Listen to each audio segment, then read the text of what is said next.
Hey guys, welcome to YOLO with ToLo. We are so excited to be back. I'm back from my trip. I went to Greece and Copenhagen, and it was amazing.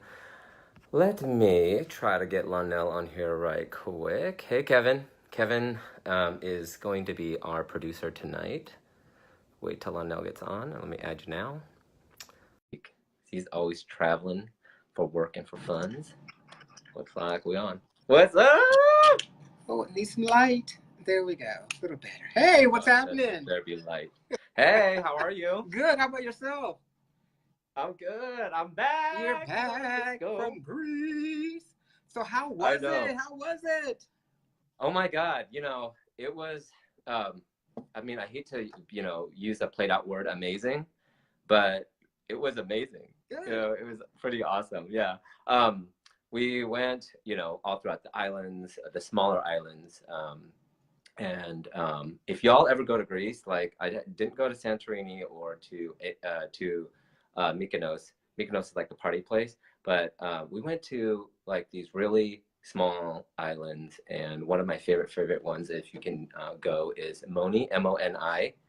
It's really magical. The water's super blue there. You have to take a private boat out there, but get this, it was so magical that it's a refuge for reindeer and peacocks. Yeah. Wow. Yeah. So, when I travel, I love to like find places to eat first and then kind of like tour around there. So, it was spectacular. And then I ended it in Copenhagen, which was like design wise, architecture wise, food wise. It was like amazing. Hey, Greta.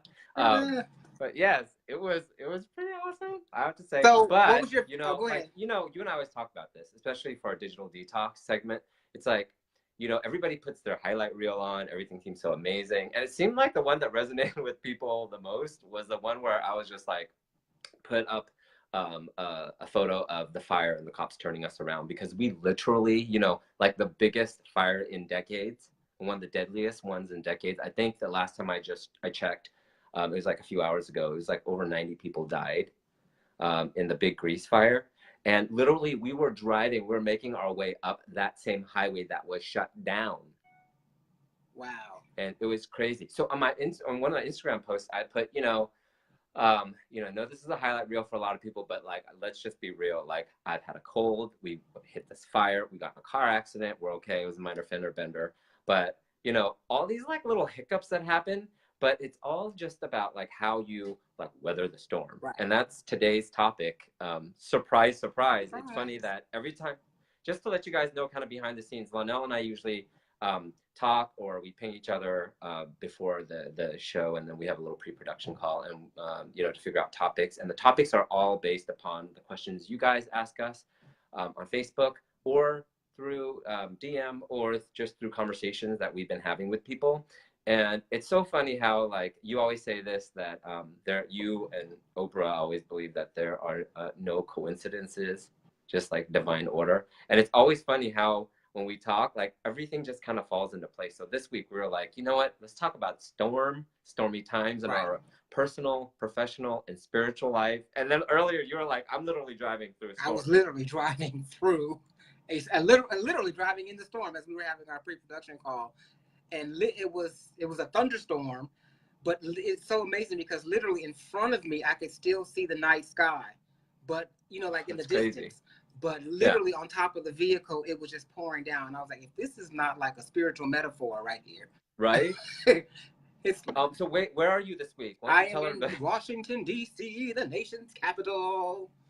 So I got to hang out with some friends here tonight for dinner, and then I had a couple of business things I had to take care of. So it's been good, but the weather's warm and I like it like that. So I'm having a good time. Yeah, I feel like you and I are so blessed, because like with your line of work and with my line of work, when I do like motivational speaking stuff, it's just like you and I also take time to see people in different areas. Oh yeah. I mean, to me, people that like travel, like they work and they travel and they say they're too tired to travel, I am usually beat down, dead, exhausted sometimes when I travel.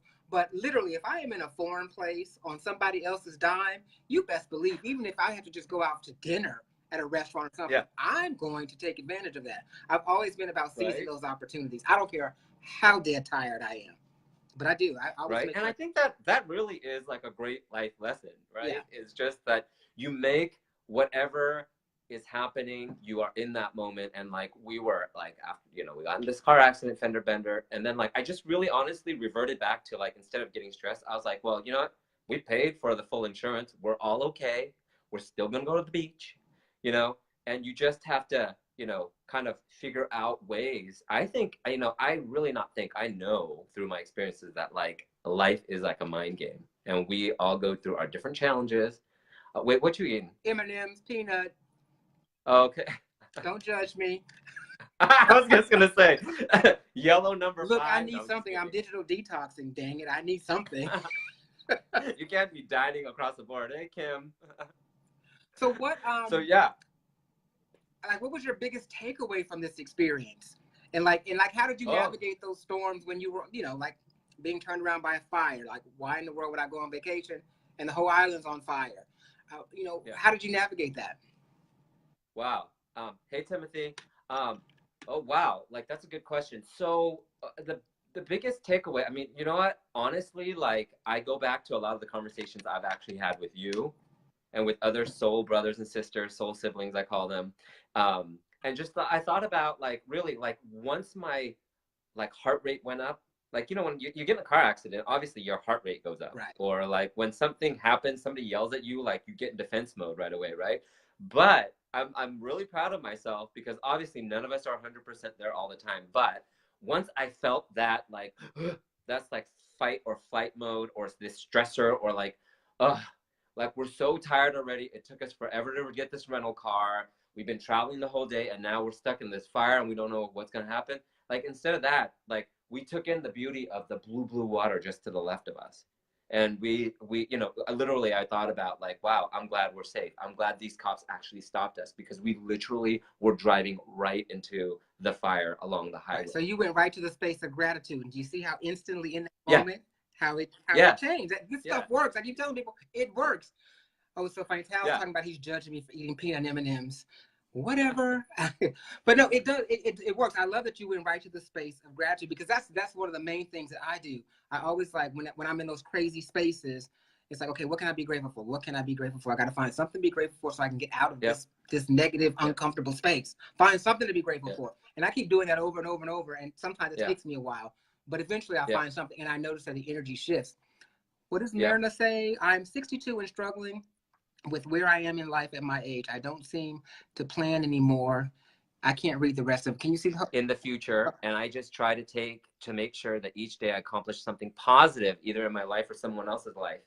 That's another thing. Yeah, that's Myrna, you're doing it. So right. I don't know if I understand the struggle part, but if you're really setting forth that intention every day to make it a positive difference in your own life and more importantly into someone else's life.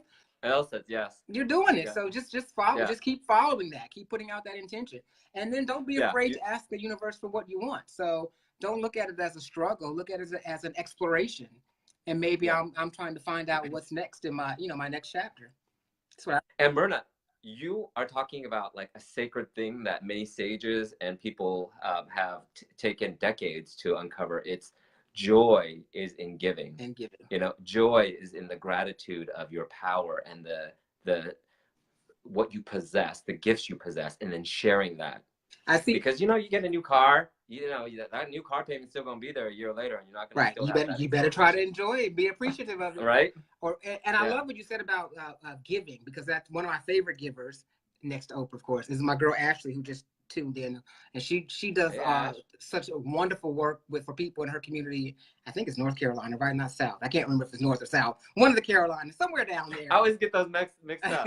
But she does wonderful things with her green team and just the whole spirit. It just, even if you just follow her on social media, I love watching just the whole spirit and the excitement that she has when she's just giving, helping out people. I love it. I love it. But giving is a huge thing. And I think that Myrna, if she's doing that, she's on point. Yeah. The number one most sustainable feeling of joy, emotion is giving, for sure. So let's get right into this. I'm grateful for our conversation today, you guys joining us. Segment 1, ToLo's Hot Topics, the biggest the biggest thing that's happening is, of course, the fires like ablaze everywhere, right? Everywhere. You're talking about Athens here. I was just looking up on ABC News here that Greece is dead. It was one of Greece's deadliest wildfires for decades. They're reporting that there have been over 90 deaths. And then California is all ablaze. California is always on fire. Fire storm. It says here on CNN that there was like 16 of the deadliest wildfires are burning in California. And they don't even have the number of deaths or whatnot. They don't even know, but it's scorched over 320,000 acres, which is essentially like bigger than the city of LA. Right. So Insane. Things are on fire, y'all. And you know what? My whole thing about this is that, you know, through the firestorm that I experienced, like literally, like you could feel the heat, and we were driving into the storm when I was in Athens. And thank you everyone that had messaged me privately and was like, are you guys okay? Was that, you know, when things like that happen, it really, and these challenges are weathering any sort of storm, the key really is, and ancient philosophers have said it, one of my favorite authors, Eckhart Tolle of A New Earth, and The Power of Now has said it, is like when the storm whips the top of a lake and when it freezes over, your goal is to try to be at the bottom and have that stillness, right? And so when you're feeling that emotional like upheaval, whether it's like you're losing your job or you didn't get a job, or like you lose a family member because of a tragedy, or something happens and that big, and it's a firestorm, or the you know, you feel like your whole life you feel cold because everything is frozen over, the lake is frozen over. It's really that stillness. You go into that still space and you go to gratitude. And there's different ways. We've talked about different methods throughout our different shows about dealing with, you know, the mental mind game and how to get out of suffering in your head. Right. But to me, it's just going back to that sort of point where it's like you feel yourself raging, but then what do? You Right. go back to your breath, you go back to gratitude. Stop feeding the rage. Like even like with Yes. you know, like the endless news cycle and our divisive politics. Yes. It's like everybody's going off and getting all emotional about it. But if you stop feeding it, you will preserve your own sanity. So you can't constantly bite into it. So when you are in those storms, or you in a firestorm, you have to realize, okay, this is some chaos and there's a lot of fire, you know, going on around me. But what is the next right move? How do I, like you said, get centered and focus on like, what's my next right move to navigate this? Otherwise, you get caught up in the whirlwind and you'll burn up like everyone else. And ain't nobody got time for that. Yeah, and you can either fan the flames, or you could like figure out a way to use the flames to help you. And Kevin, who's producing today, was saying that it's just like when the phoenix goes into the fire, it comes out stronger. And you know, if you just pay attention to nature, or just the nature of people, you realize, for example, that when I learned that when a pine cone falls from a tree, you know, it needs a fire to actually pop open the seeds and for the new forest, those new buds and the new seedlings to grow. Fire is one of the natural elements, exactly. So, you know, you can't, you know, it has a purpose. You need to understand that, and you need to ride that purpose. But I'm not gonna lie, it's hard. Nobody said this was easy. Yeah. This is not easy. It is hard, baby Jesus, it's hard. It is ongoing work. Yes. But yeah, it's called work for sure. It is, and it's just ongoing. But it gets better and better and better, and the more that you apply it, the more that, you know, your life will be enriched and fulfilled. Yeah, absolutely. Because I am out here living my best life, but that does not mean that it is, or I'm trying to live my best life, I should say. I work very diligently to do that, but that doesn't mean it's all easy. Just because you see the highlight reels on social media, you don't know the drama that goes on in between those posts. And there is drama. I know there was, but I'm writing about it in both of our lives. Right, exactly. Yeah, right. And so it's realistic. So you have to be, you know, you just have to understand it's a process. It is a process, but embrace it and then just ride it on out. But you know what's interesting, Lonnell? When we were both traveling, well, you're always traveling for your work, but like when I was, you know, in Greece and the fires were happening and you were looking on my feed and I was looking on your feed to check in on you and you're checking in on me, I see in your stories too that, you know, you are real about stuff. You're like, oh, hopefully you got TSA like pre-check because it's crazy here. Like, but getting into this second segment here, Dump the Hump, where we talk about getting through our midweek blues or whatever challenges we're going through since we do our check-ins on Wednesdays here. I want to throw the question back to you. Like, what do? You talked about you go to gratitude, but what do you do when the storms really, like, you know? Yeah, I'll even use, like, Yeah. I think I'll give you an example of a literal travel experience that I had. And for me, it's, to answer the question, the short answer is flexible surrender. Just, yes, flow. Be flexible, flow. And you have to just surrender to it. You got to surrender. Yeah. I literally I was leaving Atlanta. Some people may remember maybe a couple months ago, there was a power outage in the Atlanta airport, and it shut down the whole airport, and flights and everything and literally that next morning, I had to be on a flight to get to DC, literally for a business meeting, and then to fly out to DC, and I could not miss it. I was like, okay, well, it'll be done by the morning. So I get a notification from the airline that my flight is delayed. Okay, and I was in like 3 hours, and I was like, okay, that's really going to cut down my connection time in DC. Yep. So that's one of the biggest stressors. I'm going to make the meeting, and I started going to that fear place and that stress place, and finally I got on the plane, and I'm like, okay, I'm going to make it. And I said, Lonnell, you got to stop this. You got to stop this. And I said, okay, I'm just gonna surrender. I just got to surrender this. I just have to surrender. I'm on the plane now. We're backing out. And literally, the moment I was like, okay, I'm gonna surrender. I'm all in this place. Miss Universe said, oh no, well, I'm gonna make sure. Literally, we started taxiing out to the runway, and there was a medical emergency, and we had to go back to the gate. And I was God. I said, I've surrendered. It's on you. It's on you, Universe. It's on you. I've spoken that I need to be there, and I'm claiming that. So I don't know how you're gonna work that out. And I sit back, and I'm just like, okay. But as soon as I felt, as soon as I got confident in that, Universe was like, okay, well, we're gonna have a medical emergency. I want to see if you're really confident. And literally, we go back to the gate. They take the 2 passengers off that were sick, and we take off. And literally, I made it to DC. I was able to go to my hotel, check in, and get changed and prepped for my meeting, and go. And I made it on time.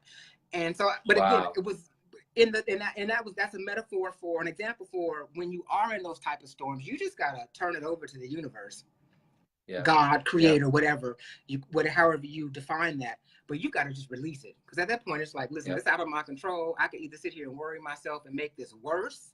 Amen. Or I can just step back and be like, well, you say, this is a spiritual law, right? Well, here we go. So I surrender, you take care of it. Deuces. So Amen to that. And you know what? I was reading this book called, which we can talk about in another show, because I really want to share this amazing book with you. It's called Slowing Down to the Speed of Life.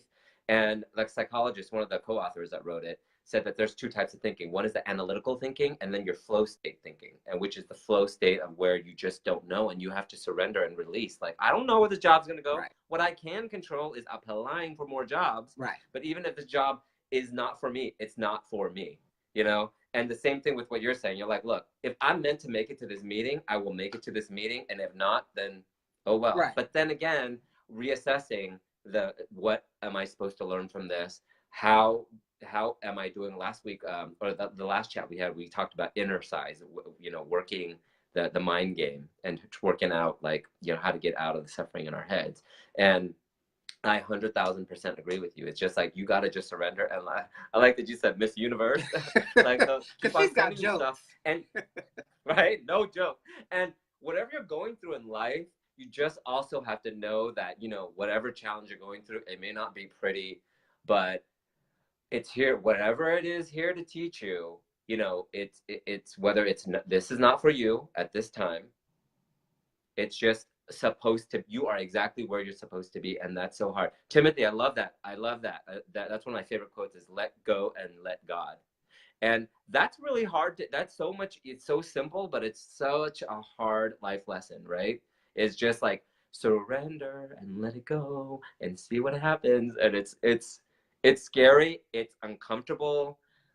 I have a quick story about that. That trust, very particular phrase, let go and let God. I was, years ago, this is probably like a couple decades ago, literally when I was really finding my spiritual footing. There's a place that is sacred ground to me in Los Angeles, just outside of LA, called Lake Shrine. And I guess it's like a Hindu temple with a lake, and it's dedicated to all the 5 major religions. So one's not prominent over the other.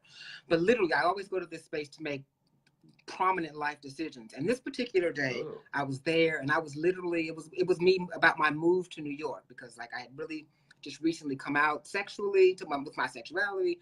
I had shifted jobs, and I was just this whole transitional state. And I was like, do I really want to go to New York? And so I go to this lake shrine. My head is racing, and all around they have different plaques around from different verses of different religious books. And literally, I'm sitting on the lake, looking in the water, like my mind spinning. And I look up, and literally on the wall in front of me, on the bench in front of me, is that verse, "Let go and let God." And it was like, Wow, I just took a deep breath, and I just did that. And literally, I walked out of that space calm, and I was like, I'm moving to New York. Wow. So yeah, it is that simple, Yeah. but it's not simple. Yeah. Yeah. Right. And another thing too is, you just have to know that it's your thought that is causing you that pain. And once you realize that, and you realize that, you can change that thought. And then I'm not saying that you can't get in your analytical mind and take action. Like if you need to pay your bills and you find a job, it's okay. I get that you get stressed out about that, but you just really have to sit down and shift your thinking. Focus on gratitude. Focus that maybe you're able-bodied enough to go look for a job. Maybe you have connections to get you a job. Whatever that thing is, you just have to be in this kind of place and to be aware of that and get knocked back into your into your present moment. And a lot of people, I'm going to make this quick, but a lot of people have that bills thing, that financial thing. I remember years ago, I was so swamped in debt and crazed about bills. I literally took all of my bills and put them in a pile and just spoke over them and said, I visualized, and prayed over them that they were paid and done. And eventually they were. And it wasn't like right as soon as I got up praying. It probably took like a year in real time. Yeah. But the fact that I shifted my consciousness and my attitude towards it changed everything. Yes. I need to do that again, actually. I need to do that about a lot of things. But I mean, even if, like, for example, like I know a lot of people who struggle with weight, and it's something that I had struggled with mentally, growing up. It's just that you could say, oh, I'm fat, or I'm sick and tired of being sick and tired, blah, blah, blah. Or you could say, thank you, God, for this body that works for me, this heart that pumps for me, and I'm going to honor you by moving it more. No, so stop eating your M&Ms. Like, thank you, God, for all this pulsating gelatinous goo. Okay, so segment 3, let's move on to Talk to ToLo. This is one of my favorites. I love this segment. My favorite. Yeah, me too. And let's talk to people here. If you have any questions, feel free to hit us up live, and we'll try to answer as many as possible. But we have a couple of awesome ones. One is from an anonymous person that said, I went through 3 rounds of interviews, really wanted this job from this company, and didn't get that job. So I'm in a really dark place right now. How do I get out of this place? Out of this place, the funk, I think, is what that they're in. The funk, yeah. Okay, well, one, listen, just accept that you're not supposed to have that job. It's not for Amen. you. Yeah. Sometimes you want to will something so badly because you can't, but you don't see that down the line, there's stuff that you don't need to be a part of, and that doesn't need to be a part of your experience. And that will manifest, it will show itself eventually, but you just need to get over it. That's your ego. Yeah. You have to let that go and be like, listen, okay, what is this experience teaching me about? Maybe I should reassess how I freak out, or how I'm so in control of things that I think that I should have, or I'm trying to control the narrative. This has been the story of my life, child, so I can speak all day on this. But because the universe is like telling you whispers and no, no, no, no. And I'm like, no, girl, I'm not trying to hear that right now, because I'm trying to construct this particular narrative. Yeah. So yeah, I just think you just have to understand, listen, the job is not for me. It's not for me. And then maybe, and that's not God. God has other plans for you. And every single time, like, I've really wanted something and it didn't come into fruition, again, going back to gratitude, or going back to the place of, well, I can't control that. It's gone, that opportunity. I won't get that job in that place. But you know what? Something around the corner. Like, there's that miracle that happened. And you're just like, hallelujah, baby Jesus, thank you. And it's amazing. Yeah, be careful what you obsess over. Because the universe has a cruel sense of humor and will give you exactly what you ask for. Yeah. So, so be careful and be specific. My mentor tells me, he's a comedian. He's best friends with Robin Williams, and he said he and Robin would also always say that that God is a comedian. Definitely. Universe, really, God, definitely. yeah, such a comedian, right? Definitely. It's just like, you know, that's one of the biggest life lessons is, you know, when you hold on, you get dragged. So don't hold on to this job. It's not meant for you. And no matter how awesome, it's funny that this question came up because another friend of mine, we talked about how she had this opportunity to work with, you know, A-Rod, and it didn't come into fruition. And, you know, in my life too, I remember when one of the TV networks, I think when you're a fledgling TV reporter, like your dream is to be a network correspondent. And when that position that fell in my lap, when I started my Go Inspire, Go nonprofit and left the world of news, I said no to them. And they were like, what? And they weren't used to that, you know, Right. and you just know in your heart whether you're betraying yourself or not, personally or professionally or spiritually or whatever. And you know that you're in that low vibration, you feel like low about it. So you just got to understand that, like, it really is like divine order. Like, I love the syntax, I love the words, and I love it in that order. Like, it really is divine order, that, you know, no matter what you're going through, that, you know, like, there's, sure, professional goals that you and I, even though we've accomplished a lot, want to be at. But you know what? We have to realize that this is where we're supposed to be. There's a maturation and listen to your inner voice, and not necessarily the people around you who have you know, they may have well intentions for you. I'll give a quick example of something that happened to me years ago. L.A. Reid, who's a very famous music producer, Mariah Carey, Rihanna, all these wonderful people. There was a position open where he was hiring an assistant. I had no intentions, no desire whatsoever to be anybody's assistant, especially not in the music industry. But my friends who were connected to them kept saying, you got to go, you got to do this, you will be perfect, he'll love you, blah, blah, blah, blah, blah. And the whole while I'm going through the motions of this, I mean, I got the suit, I had locks back then, they were like freshly done. I mean, but when I didn't want it in my heart. I just didn't want it in my heart. And I literally felt myself in there. I was like, I don't want to do this. I'm not even giving 100. So I never gave 100% in the interview. And I realized after that, listen, nip that crap in the bud.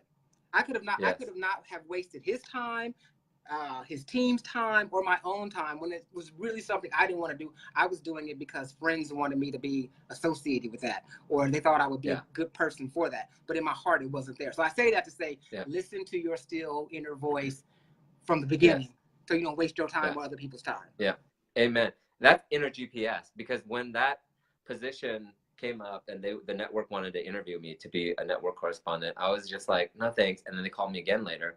But even mentors or people that you know had been in the industry and are pretty high up were like, you're a fool, this is like career suicide. And I just knew that I was done. Like, I knew that my personal life and the relationship that I was in, and where I wanted to go and grow spiritually, all these amazing things, and even meeting you probably would not have happened, you know, had that not happened. So anyway, going on to this second question, it's piggybacking off of this first one with an anonymous person on career. Connie from Berkeley asks, how do you stay engaged in your job when the pace continues to speed up and you are at a natural point in your life where you prefer things to slow down? Ooh, that's a good one. That is a really good one. Listen, Connie girl, are you still passionate about what you're doing? Were you ever passionate about what you're doing? Because it sounds like you're kind of over it.com. Exactly. Yeah, that's what I was going to say.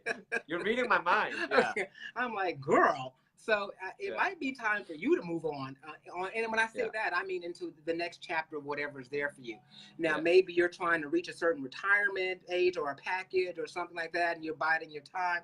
But if it's not passionate for you, honey, I would just say deuces. Yeah, absolutely. And you know what the interesting thing is, when you let go of that, it's literally like you're pouring out the stagnant water, and then it gets filled up again. Right. And you don't know how. You don't know how. Connections happen.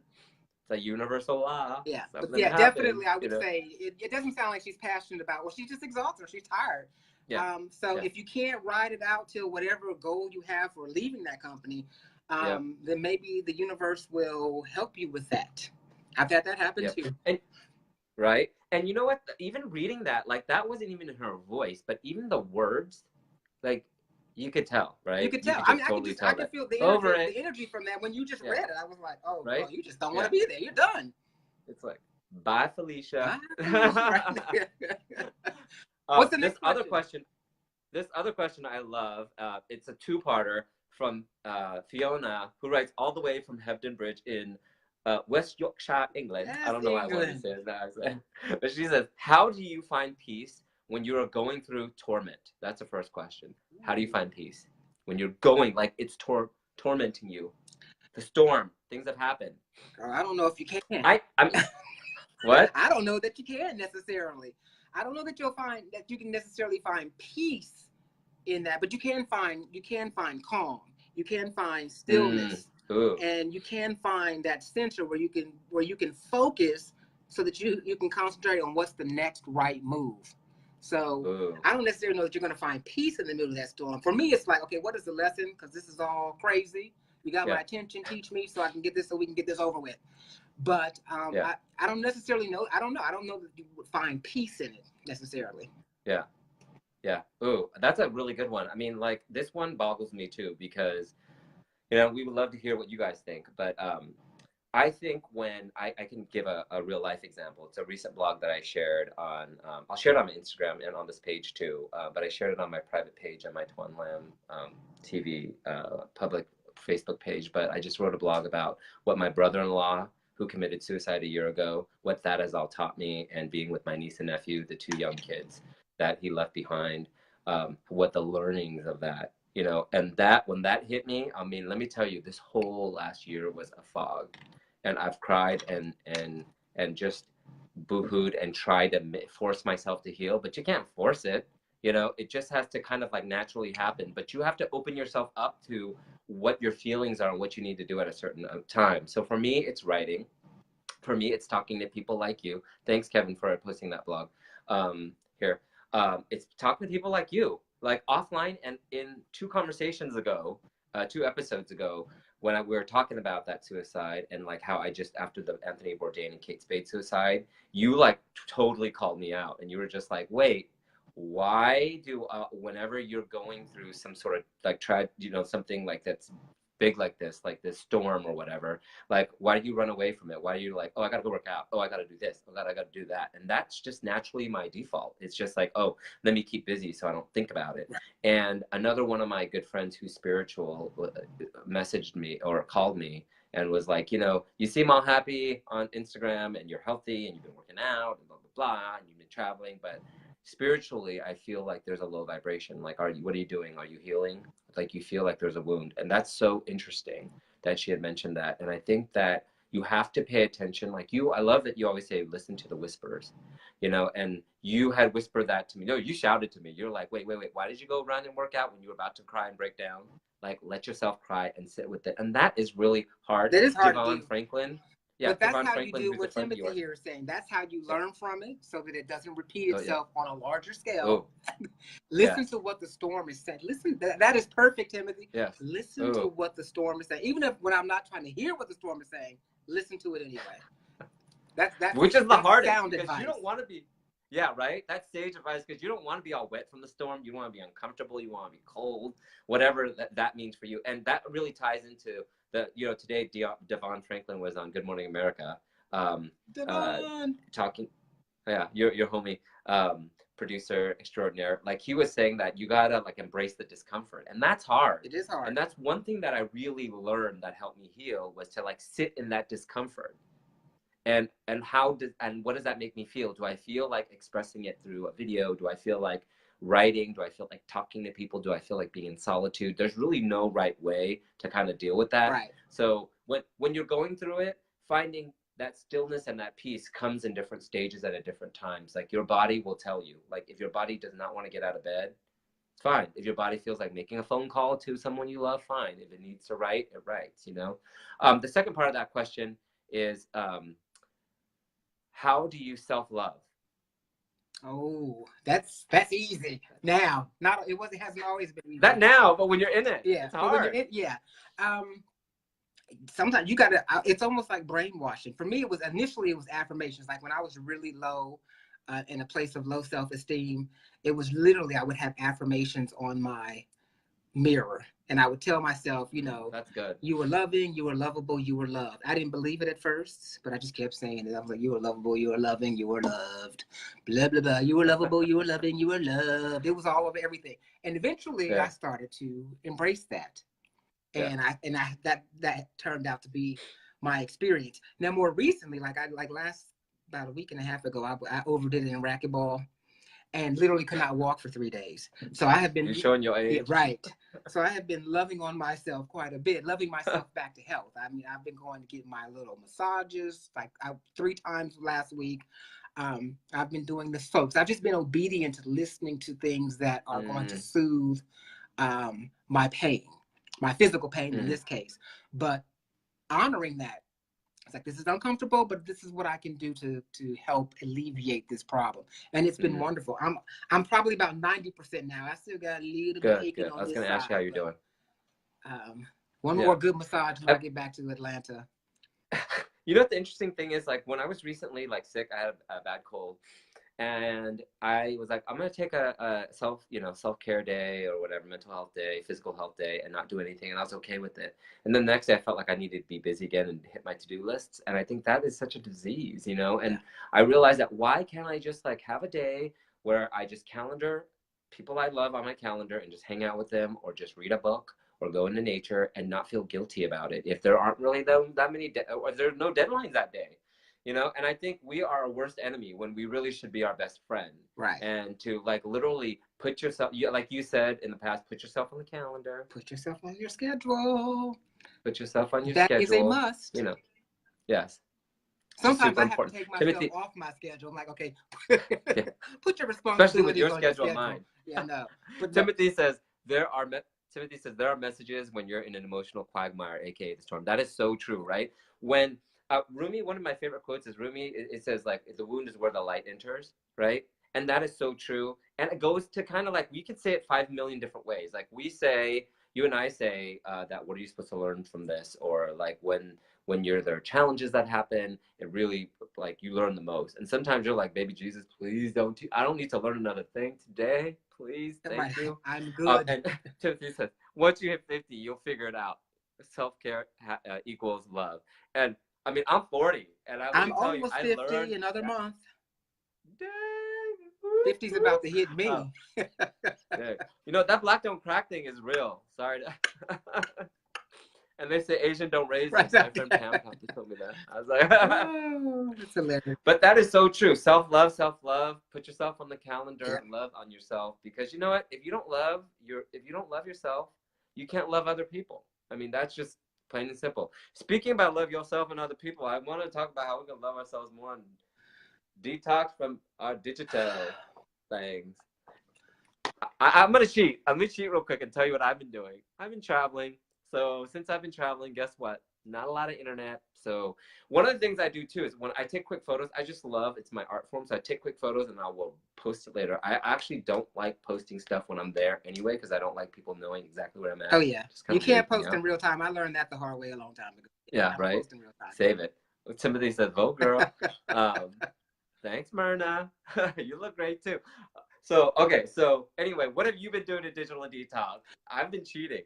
Well, I haven't been cheating, but I really have cut down my time. You know, I still use the mute app, the one that you deleted because you didn't like what it was telling you. No, you know what? Wait, hold on a second. The mute app, I put back on my phone. Okay. Thank you. Okay. But I've been really diligently working on that every day. So I've just been detoxing from that. And now, you know, I turned off my notifications. That's been a huge help. And about time, yes. I've also just now, when I am like, if I'm doing an assignment, if I'm doing, if it's work related or if I'm in my writing mode, I just turn the whole device off. Yeah, I just do. I've been turning it off. Yeah. So, and I still find myself reaching for it. And even now when I'm on flights, like I was on this flight this morning, I stopped buying the internet on the plane.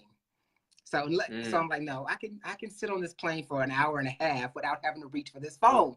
And I still find myself reaching for the phone, but you fancy. I never buy. I'm too cheap. Unless I'm doing work. I have to be connected.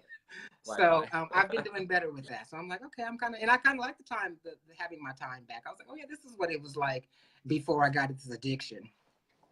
You know what I've been doing? Let me tell you what's worked since I've come back, because I've gotten disgusted with myself about like how much I was on my phone. And so since I've been back, let me tell you, with social media, I put my Facebook and my Instagram into like a social media folder on my iPhone. which is, I don't know, just mentally it hides it a little bit and it's not in my face. So I will check when I get up. You know, I know you shouldn't check right away, but I check in the morning. I check once in the afternoon, and then I check once in the evening. So I check 3 or 4 times maybe throughout the day. Okay. So social media. So I think that kind of helps. But you know, I have a love-hate relationship with social media, and that's a whole nother kind of next topic that we can talk about next week. Oh yeah. Oh. But so let me ask you before we say goodbye here too.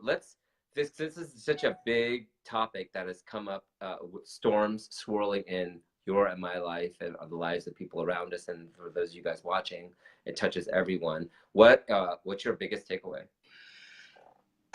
Hey Priya, that's the girl I went to high school with. My biggest takeaway is just storms come to teach you. They literally just come to teach you. So get the lesson. It's all part of the journey. I don't look at it necessarily as a bad thing. It may be an uncomfortable thing, but it still serves a purpose. That's just the way life works. So when I understand, we talk a lot about being in the flow.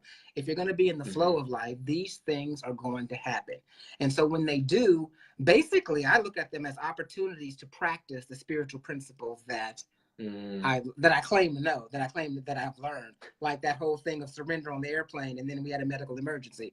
So, so it's like, okay, so that's just how I try to reinterpret the storm, and it's not just as easy as like what I'm saying as I'm speaking, but it is a practice, and in that moment, you know, I got to realize sometimes you got to keep doing it over and over and over to get yourself out of that worrisome space. And it's not easy, but it is it is possible.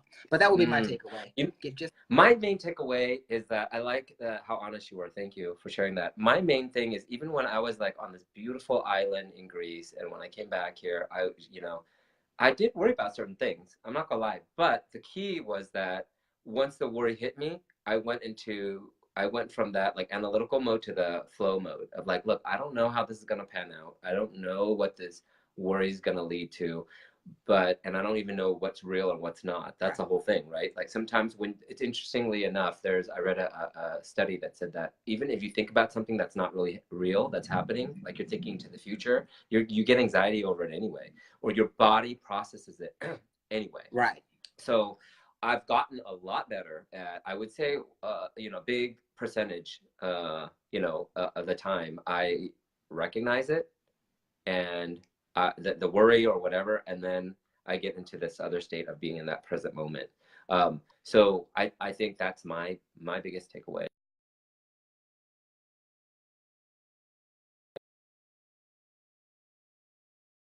Always Timothy says. I love that.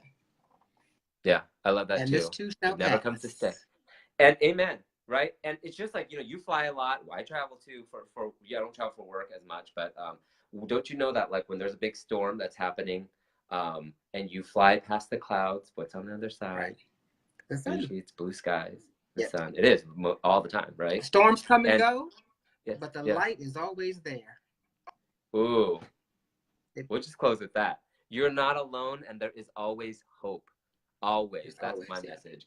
Thanks, you guys, for watching. Thanks, y'all. Have a good night. Kind of divine opportunity. Love you. Back. Love you guys. I'll talk to you soon. Thanks for watching. Alrighty. See you next week. Bye-bye. Bye.